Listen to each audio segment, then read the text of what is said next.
देख रहे हैं कि सरकार बनाने की एक प्रक्रिया जो चल रही है, उसके होते हुए अभी हाल ही में जो यहाँ पे हाल ही के इलेक्शंस में सबसे बड़ी पार्टी जो उभर के आई पीडीपी, उसकी तरफ से जो कंडीशंस सरकार बनाने के लिए रखी गई हैं, वो कंडीशन जो हाल ही में मीडिया के सामने और समाज लोगों के सामने आ गई हैं, उन कंडीशंस को देखते हुए लग रहा है कि एक बहुत जबरदस्त प्रयत्न किया जा रहा है कि एक सेपरेटिस्ट सॉफ्ट सेपरेटिस्ट एजेंडा को लेके नई सरकार यहाँ पे स्टेट में बने। और जो बातें पहले लग रहा था कि पर्दे के पीछे से की जाती हैं, किया जा रही थी, आजकल ऐसा है, लग रहा है कि बिल्कुल उन्हीं विषयों को लेके जिनको बहुत समय से एनालिस्ट सॉफ्ट सेसेशनिज्म की एक फ्रेमवर्क मानते हैं, सॉफ्ट सेसेशनिज्म का एक फ्रेमवर्क मानते हैं, तो वो उसी के दायरे में ये सरकार बनाने की चर्चाएं चल रही हैं। और दुर्भाग्य की बात है कि जो भारतीय जनता पार्टी एक राष्ट्रवादी एजेंडे पे सामने आई थी, उनको वोट मिले हैं, वो इस सारी प्रक्रिया को लेके चुप है। तो हमको लग रहा है कि अगर नई सरकार एक अलगाववादी एक सोच के तहत बने तो इससे स्टेट का बहुत नुकसान होगा, इससे राष्ट्र की अखंडता और प्रभुसत्ता को भी नुकसान होगा, और साथ में सारी प्रमुख पार्टियां जो हैं, राष्ट्रवादी पार्टियां हैं, उनको भी बहुत ज्यादा नुकसान होगा।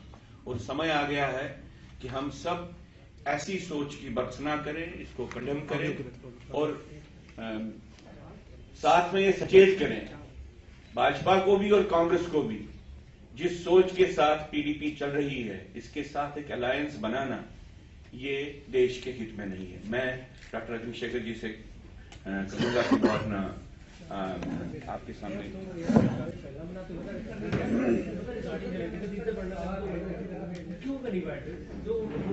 मित्रों,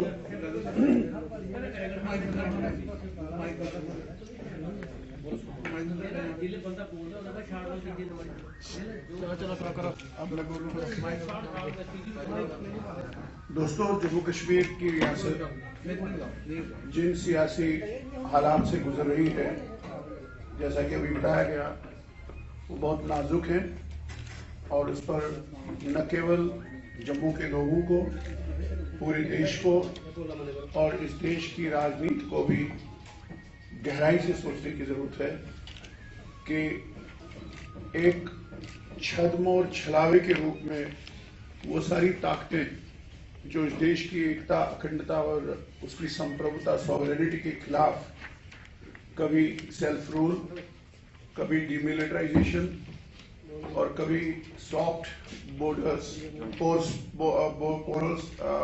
बॉर्डर, जॉइंट ऑपरेशन और एक ही जॉइंट करेंसी और अपसपा के रिवोकेशन को लेकर के बहुत ही सक्रिय रही हैं, जिसका बहुत ही कड़ा विरोध इस देश को एक, इस देश को अखंड, इस देश को मजबूत रखने वाली जो राष्ट्रवादी ताकतें हैं करती रही हैं।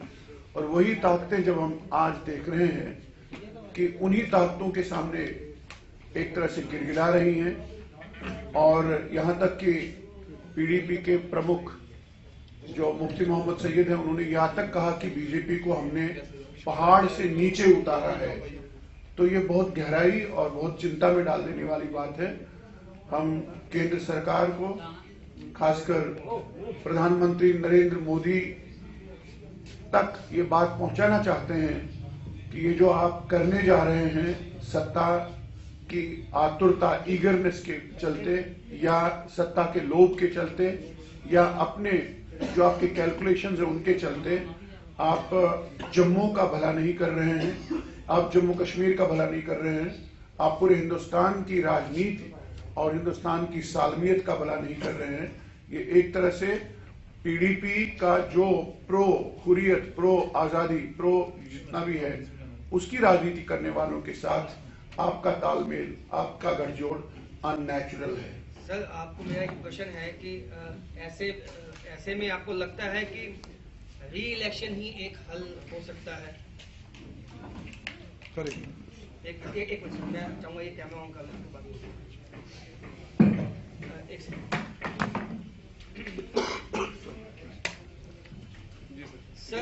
इन हालातों में जो कि एक फ्रैक्चर्ड मैंडेट है, यहाँ पे किसी के पास इतनी संख्या नहीं है कि वो सरकार बना सके, तो आपको लगता है कि री इलेक्शन ही एक ऐसा वायबल हल रहेगा जिससे फिर से एक दफा लोग अपना चुन पाएंगे जिसको हम लोग चाहते चुने? देखिए, पहली बात तो है कि जो राष्ट्रवादी शक्ति है, कांग्रेस और भारतीय जनता पार्टी, वो अपने मौकिफ को पहले क्लियर क्यों नहीं करती है?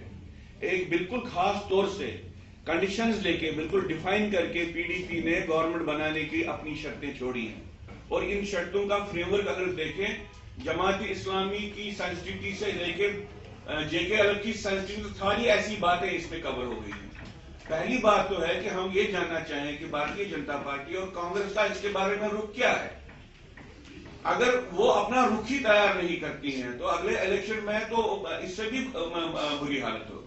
पहली बात है कि अब ये समय आ गया कि हम यहाँ के सारे लोग उनसे ये कह रहे हैं कि आपका स्टैंड क्या है। मुफ्ती मोहम्मद सईद ने बहुत क्लियरली अपना स्टैंड रखा है, और चूंकि वो लार्जेस्ट पार्टी है और लोग बात कर रहे हैं कि इसी के साथ अलायंस बन सकता है, तो भारतीय जनता पार्टी और कांग्रेस का इसके बारे में मौकिफ क्या है? और अगर वो मौकिफ जो इनका है, अगर वो मौकिफ क्लियर है राष्ट्रवादी, और कल को अगर नया इलेक्शन भी करना पड़े तो उसमें क्या प्रॉब्लम है?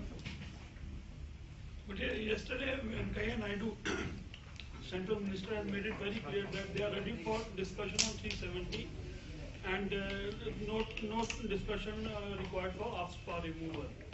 So, don't you think that it is enough indication for you to, like you are asking for the BJP stand now? The Union Minister has made it very clear on these two issues that we are ready for discussion on Article 370. So now, how you take it as? देखिए, 10 बातें रखी हैं मुफ्ती मोहम्मद सईद ने। No, but these two तो 10 issues on which they say that like we have achieved. Pakistan के साथ अलगाववादियों के साथ बातचीत करने की बात रखी है। उन्होंने क्लियरली, पीडीपी ने ये बात भी रखी है सामने कि बिल्कुल एक किस्म से आर्टिकल 370 को स्ट्रेंथन करना। उन्होंने ये बात रखी है कि जो पीओके रिफ्यूजीज की जो बात वो कर रहे हैं, इस पे मोरेटोरियम लगाया जाए। उन्होंने एक बात नहीं कही है, उन्होंने आर्म्ड फोर्सेस एक्ट को हटाने की बात की है। तो ये सारी बातें, इन सारी बातों को लेके सिर्फ इतना कहना, वेग बात करना कि हम इस पे बातचीत करेंगे, बातचीत किस बात पे करेंगे? वो तो कह रहे हैं कि स्ट्रेंथन करना है आर्टिकल 370। क्या भाजपा की पोजीशन चेंज हो गई है? जो डॉक्टर अग्निशेखर भी कह रहे हैं कि सत्ता के लालच में या हुकूमत करने की आतुरता में, ईगरनेस टू रूल, उसके कॉन्टेक्स्ट में क्या वो चेंज हो गई है? कांग्रेस तो चुप करके बैठी है। अभी तक कांग्रेस पावर में थी, और कांग्रेस कम से कम इन 10 कंडीशन में से 7-8 कंडीशन पे तो इसके साथ एग्री नहीं कर रही है। कांग्रेस की क्या लाइन है इसमें? तो जो ये चुप्पी नेशनलिस्ट पार्टीज ने साधी है, ये चुप्पी बहुत खतरनाक चुप्पी है। और जम्मू कश्मीर में 42% से भी ज्यादा पॉपुलेशन हिंदू, सिख और बुद्धिस्ट है, और मुस्लिम्स में भी बहुत से ऐसे वर्ग हैं जो भारतीय अखंडता के साथ है। ऐसी सिचुएशन में पूरी नेशनलिस्ट कॉन्स्टिट्यूंसी को इग्नोर करना, पूरी नेशनल कॉन्स्टिट्यूंसी को नॉन रिप्रेजेंटेटिव रखना, सिंपली इस बात के लिए कि वो उनको हुकूमत करनी है, ये तो बहुत बड़ी एक किस्म की एक हमको विडंबना लग रही है। क्या हो रहा है? एक कैटास्ट्रॉफिक एक पॉलिटिकल पोजीशन है, और ये 1 महीने से ये चल रहा है। पीडीपी की तरफ से कंटिन्यूअसली अपनी पोजीशन आर्टिकुलेट की जा रही है, और भाजपा की तरफ से चुप्पी है। सर, मुझे ऐसे में अगर ये हुकूमत बन जाती है और बीजेपी इस पे कॉम्प्रोमाइज कर लेती है इश्यूज पे, तो जम्मू कश्मीर का क्या स्टैंड रहेगा? हम तो पहली ये चेतावनी दे रहे हैं इसके माध्यम से, जिस तरह से कांग्रेस बिल्कुल ध्वस्त हो गई जम्मू में। राष्ट्रवादी शक्तियां बीजेपी को लेकर भी ऐसे ही सोचेगी अगर बीजेपी ऐसे आलिंगन में आ गई। कांग्रेस के लिए एक ऐसा अलायंस जिसमें अलायंस पार्टनर सॉफ्ट सेसेशनिस्ट और सेसेशनिस्ट एजेंडा को चला रहा था, वो एक ऐसी फांसी बन गई कि कांग्रेस की हालत देखिए क्या है। हम तो कहते हैं कि ये आलिंगन, ये एक डेडली एम्ब्रेस है बीजेपी के लिए। और अब चूंकि पीडीपी ने क्लियरली अपनी बात पब्लिकली रखी है, भाजपा को क्लियरली इसके बारे में सामने आना चाहिए। लोग ये जानना चाहते हैं, लोग ये समझना चाहते हैं कि जो सोच करके वो आगे आए और मोदी जी को वोट डाला, क्या वो सोच गलत थी? क्या वो भ्रम था? क्या वो छलावा था? समय आ गया है भाजपा को ये बात आगे लाने के लिए। तो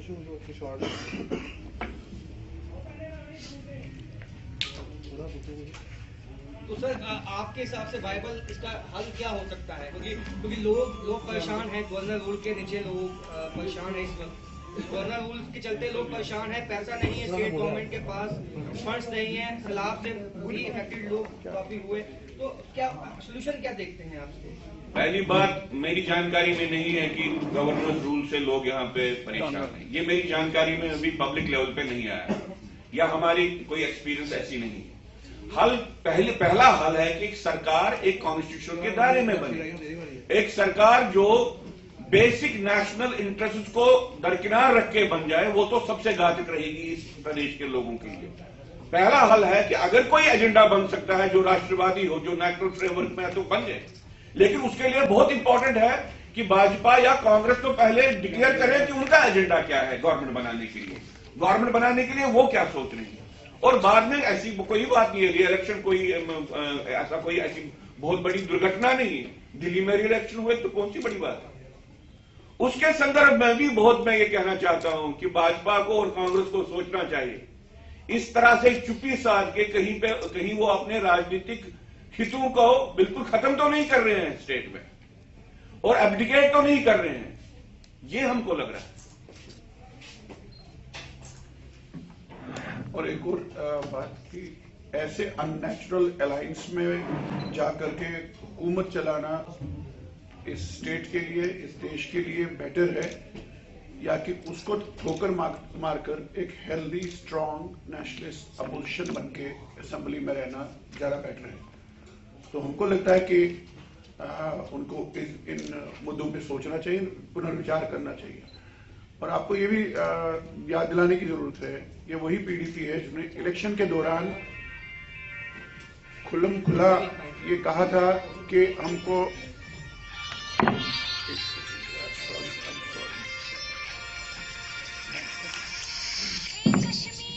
सॉरी एक मैं बात पूरी कर रहा हूँ, ये बंद कर, वेरी सॉरी, बस हो गया, आई एम सॉरी। मैं पूरी बात करता हूँ, मैं सुनूंगा आपका सवाल। ये वही पीडीपी है जो इलेक्शन कैंपेन के दौरान ने खुल के कहा था कि हिंदू चीफ मिनिस्टर और chief minister from Jammu will not be acceptable. यानी अब तो जो कम्युनल डिवाइड जो कश्मीर का है, जो हम इतने सालों से देख रहे हैं, वो आपने इलेक्टोरल डिवाइड में भी बदलते देखा है। और जबकि जम्मू से आप चीफ मिनिस्टर कोई भी हो, वो जम्मू का ना हो और हिंदू ना हो, और आप उसको भी मानते हैं, और उसके बाद मुफ्ती मोहम्मद सईद को या चीफ मिनिस्टर फ्रॉम कश्मीर उसको भी अनकंडीशनली मानते हैं, तो कई गहरे सवाल हैं आपके। सर मेरा एक अहम सवाल ये है कि आपको लगता है कहीं ना कहीं जो केंद्र की सरकार है या बीजेपी है, ये नेशनल इंटरेस्ट के साथ कॉम्प्रोमाइज कर सकती है पावर के लालच में, और मतलब जो ये गवर्नमेंट है ये भी मतलब ये पावर चाहती है, करती हुई दिख रही है ना। अभी जो प्रोसेस चल रहा है उसमें हमारे अप्रहेंशंस क्या हैं, क्यों हम आपके जरिए जनता से बात कर रहे हैं। क्या कॉम्प्रोमाइज होगा अगर ये गवर्नमेंट बनती है? क्या हमको लगता है कि होते हुए जो उसकी प्रोसेस है ना, वो हमारे सामने है, उसी को तो हम एक्सप्रेस कर रहे हैं अप्रहेंशंस को, कि अगर ऐसा कॉम्प्रोमाइज होता है that will be suicidal. Process चल रही है ना। देखिए, भाजपा एक जिसको हम कहते हैं ना इनकम्पैटिबल प्रोसेस, एक साइड से अलगाववादी फ्रेमवर्क है और दूसरे साइड से राष्ट्रवादी फ्रेमवर्क है, इनमें कंपैटिबिलिटी कहां पे बन रही है? एक तरफ से आइडियोलॉजिकल स्टार्टिंग में कहा था कि नरेंद्र मोदी जो है प्राइम मिनिस्टर है, वो नेशनलिस्ट जो है फोर्सेस की जो एक्सप्रेशंस हैं उसको दरकिनार करके एक पावर की भूख में वो चाहते हैं, एक लालच के अंदर आके वो गवर्नमेंट बनाना चाहते हैं। मैंने ये कहा कि नरेंद्र मोदी जी को इस बात को देखना चाहिए, जो ये प्रोसेस चल रही है इससे नेशनल एस्पिरेशन बरकरार हो रही है और उनको इंटरवीन करना चाहिए। अभी तो हम ये क्लियरली नहीं कह सकते कि मोदी जी क्या सोच रहे हैं, क्योंकि उन्होंने कोई ऐसी बात नहीं की है। लेकिन अब जब मुफ्ती मोहम्मद सईद ने रिपीटेडली अपनी बात सामने रखी है, इंटरव्यू के माध्यम से भी, मीडिया के माध्यम से भी, कंडीशंस भी सामने आई हैं, तो भाजपा की पोजीशन क्या है? मैं तो कहता हूं कांग्रेस की पोजीशन क्या है? ये 10 इन 10 कंडीशंस में ऐसी कंडीशन थी जो कांग्रेस ने जब वो रूल में थी नहीं मानी। कांग्रेस भी अपनी बात तो कहे, कांग्रेस भी अपनी बात नहीं कह रही है और बीजेपी भी अपनी बात नहीं कर रही। और चूंकि बीजेपी गवर्नमेंट बनाने की फॉर्मेशन में है, वो बोल रहे कि हम बनाएंगे, रिपीटेडली कहती आ रही है, तो उनका वक्तव्य सारी प्रक्रिया के बारे में, क्योंकि ये कोई दूसरे दर्जे का तीसरे दर्जे का पीडीपी का लीडर नहीं है दे रहा है कंडीशन, ये खुद मुफ्ती मोहम्मद सईद कंडीशन डिफाइन कर रहे हैं। और इस हद तक भी वो बोल रहे हैं कि हम अपोजिशन में बैठने के लिए तैयार हैं। हमको समझ में नहीं आ रहा है कि भाजपा ये क्यों नहीं कह रही है कि वो भी अपोजिशन में बैठने के लिए तैयार है। अगर देश के हितों की सुरक्षा हो जाए तो वो अपोजिशन में बैठने के लिए तैयार है, वो क्यों नहीं कह रहे?